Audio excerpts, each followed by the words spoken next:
Summary. Ecology is a subject which studies the interaction among organisms and between the organism and its physical environment.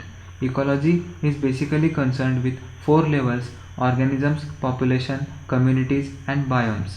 Annual variation due to tilt of axis and annual variations in precipitation cause production of major biomes such as desert, rainforest, and tundra. Major biomes in India are tropical rainforest, deciduous forest, desert, sea coast. Major abiotic factors are temperature, water, light, and soil. Responses to abiotic factors. First are regulators which maintain their constant internal environment independent on the external environment. All birds and mammals and a very few invertebrates includes in this category. Second are conformers which change their internal body temperature and concentration according to the external environmental conditions. If the external stressful conditions are for a very short time, then conformers have two options. They either migrate or they either suspend. Adaptation. Adaptation is any attribute of an organism that enables the organism to survive and reproduce in its habitat. Adaptation could be morphological, physiological, or behavioral. Chapter 13: Organisms and Populations. Macromolecules, cells, tissues, organs, individual organisms, population, communities, ecosystem, and biomes are various levels of biological organization. Ecology is a subject which studies the interaction among organisms and between the organism and its physical abiotic environment. Ecology is basically concerned with four levels of biological organization: organisms, population, communities, and biomes. In this chapter, we explore ecology at organismic and population levels. Organism and its environment. Ecology at the organismic level is essentially physiological ecology, which tries to understand how different organisms are adapted to their environments in terms of not only survival but also reproduction. You have learnt in earlier classes how the rotation of our planet around the sun and the tilt of its axis cause annual variations in the intensity and duration of temperature, resulting in distinct seasons. These variations, together with annual variation in precipitation, which includes both rain and snow, account for the formation of major biomes such as desert, rainforest, and tundra. Regional and local variations within each biome lead to the formation of wide variety of habitats. Major biomes in India are as shown in the figure, namely tropical rainforest, deciduous forest, desert, and sea coast. On planet Earth, life exists not just in a few favorable habitats but even in extreme and harsh habitats. Scorching Rajasthan desert, rain-soaked Meghalaya forest, deep ocean trenches, torrential streams, permafrost, snow-laden polar regions, high mountain tops, thermal springs, and stinking compost pits. To name a few, even our intestine is a unique habitat for hundreds of species of microbes. Key elements that lead to variation in the physical and chemical conditions are temperature, water, light, and soil. We must remember that the physico-chemical abiotic components alone do not characterize the habitat of an organism completely. The habitat includes biotic components also: pathogens, parasites, predators, and competitors of the organism with which they interact constantly. We assume that over a period of time, the organism had, through natural selection, evolved adaptation to optimize its survival and reproduction in its habitat. Each organism has an invariably defined range of conditions that it can tolerate, diversity in the resources it utilizes, and a distinct functional role in the ecological system. All these constitute a niche. Major abiotic factors. Temperature.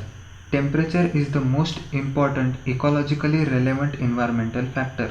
You are aware that average temperature on land varies seasonally, decreases progressively from the equator towards the poles and from plains to the mountain tops. It ranges from sub-zero levels in polar areas and high altitudes to greater than 50 degrees Celsius in tropical deserts in summer.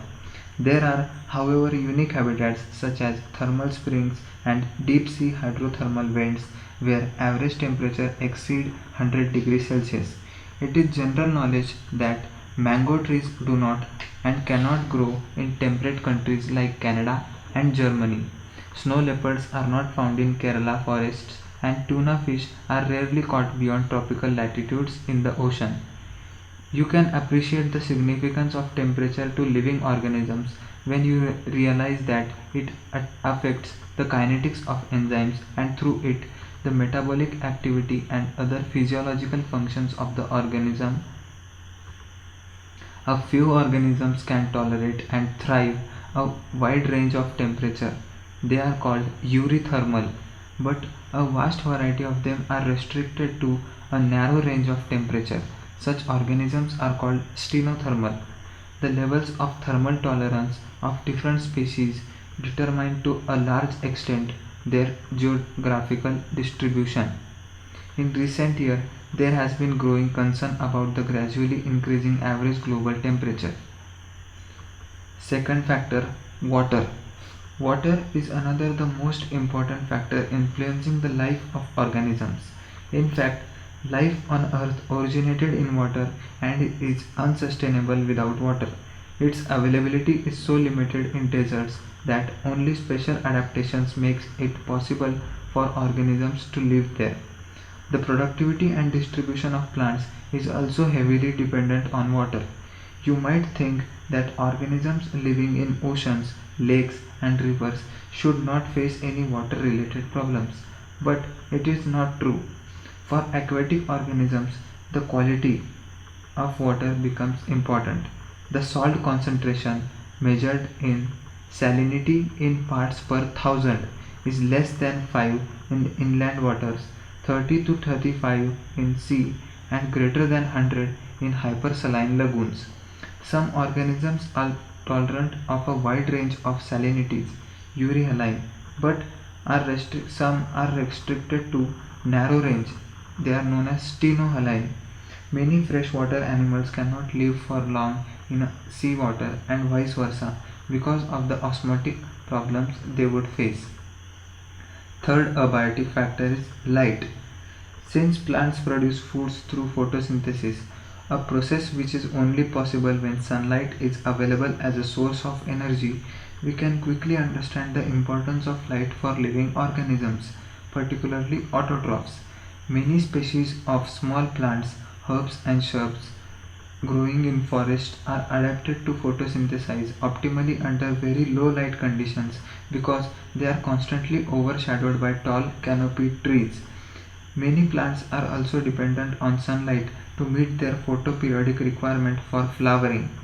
For many animals too, light is important in that they use the diurnal and seasonal variation in light intensity and duration photoperiod as cues for timing their foraging, reproductive and migrative activities.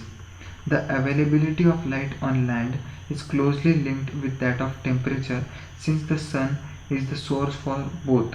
But deep, greater than 500 meter in the ocean, the environment is dark and its inhabitants are not aware of the existence of celestial source of energy called sun. The spectral quality of solar radiation is also important for life.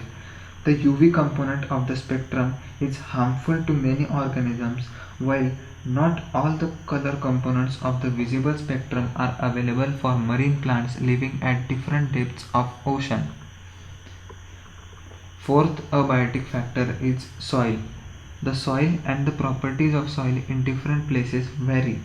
It is dependent on the climate, weathering process, whether soil is transported or sedimentary, and how soil development occurred. Various characteristics of the soil, such as Soil composition, grain size, and aggregation determine the percolation and water holding capacity of the soil. These characteristics, along with parameters such as pH, mineral composition, and topography, determine to a large extent the vegetation in any area. This in turn dictates the type of animals that can be supported. Similarly, in the aquatic environment, the sediment characteristics often determine the type of benthic animals that can thrive there. Responses to abiotic factors. One would expect that during the course of millions of years of their existence, many species would have evolved a relatively constant internal environment that permits all biochemical reactions and physiological functions to proceed with maximal efficiency and thus enhance the overall fitness of the species. This constancy, for example, could be in terms of optimal temperature and osmotic concentration of body fluids. Ideally then, the organism should try to maintain the constancy of its internal environment, a process called homeostasis, despite varying external environmental conditions that tend to upset its homeostasis. Let us take an analogy to clarify this important concept. Suppose a person is able to perform his/her best when the temperature is 25 degrees Celsius and wishes to maintain it so. Even when it is scorchingly hot or freezingly cold outside, it could be achieved at home, in the car while in traveling, or at workspace by using an air conditioner in summer and heater in winter. Then his or her performance would be always maximal regardless of the weather around him or her. Here the person's homeostasis is accomplished not through physiological but artificial means. Regulate. Some organisms are able to maintain homeostasis by physiological means, which ensures constant body temperature, constant osmotic concentration, etc. All birds and mammals and a very few lower vertebrate and invertebrate species are indeed capable of such regulation, thermoregulation and osmoregulation. Evolutionary biologists believe that the success of mammals is largely due to their ability to maintain a constant body temperature and thrive whether they live in Antarctica or in the Sahara deserts. The mechanisms used by most mammals to regulate their body temperature are similar to the ones that we humans use.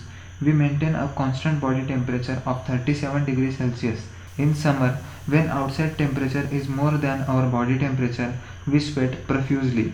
The resulting evaporative cooling, similar to what happens with a desert cooler in operation, brings down the body temperature. In winter, when the temperature is much lower than 37 degrees Celsius, we start to shiver, a kind of exercise which produces heat and raises the body temperature. Plants, on the other hand, do not have such mechanisms to maintain internal temperatures.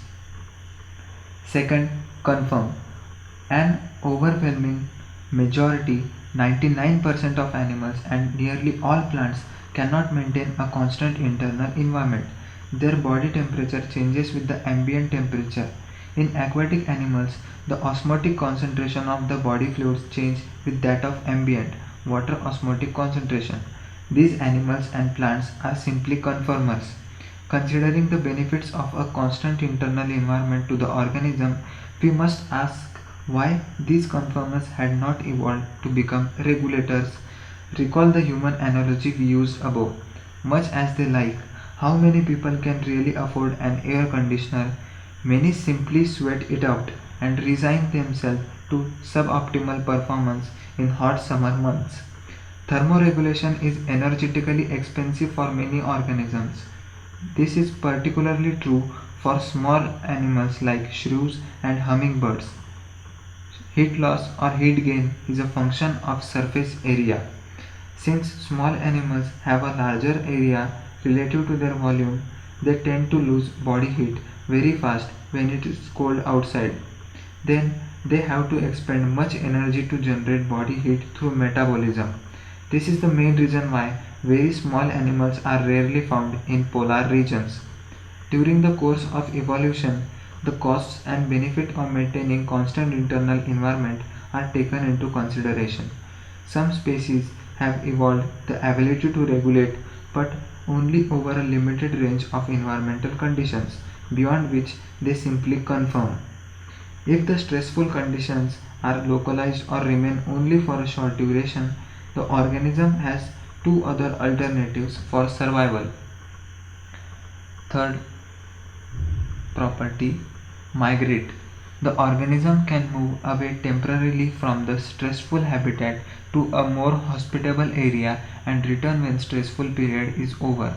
In human analogy, this strategy is like a person moving from Delhi to Shimla for the duration of summer.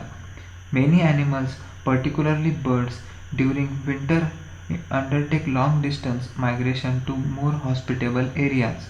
Every winter, the famous Keolado National Park, Bharatpur in Rajasthan, hosts thousands of migratory birds coming from Siberia and other extremely cold northern regions. Suspend. In bacteria, fungi, and lower plants, various kinds of thick walled spores are formed which help them to thrive unfavorable conditions. These germinate on availability of suitable environment. In higher plants, seeds and some other vegetative reproductive structures serve as means to tide over periods of stress besides helping in dispersal. They germinate to form new plants under favorable moisture and temperature conditions. They do so by reducing their metabolic activity and going into a state of dormancy. In animals, the organisms, if available in animals, the organism, if unable to migrate, might avoid the stress by escaping in time. The familiar case of bears going to hibernation during winter is an example of escape in time. Some snails and fish go into estivation to avoid summer related problems, heat, and desiccation. Under unfavorable conditions, many zooplankton species in lakes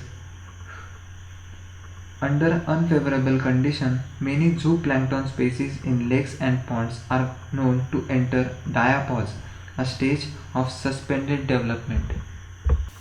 Adaptations. While considering the various alternatives available to organisms for coping with extremes in their environment, we have seen that some are able to respond through certain physiological adjustment while others do so behaviorally, migrating temporarily to a less stressful habitat. These responses are also actually their adaptations. So we can say that adaptation is any attribute of an organism, morphological, physiological, behavioral, that enables the organism to survive and reproduce in its habitat. Many adaptations have evolved over a long evolutionary time and are genetically fixed. In the absence of external source of water, the kangaroo rat in North American deserts is capable of meeting all its water requirement through its internal fat oxidation, in which water is a byproduct.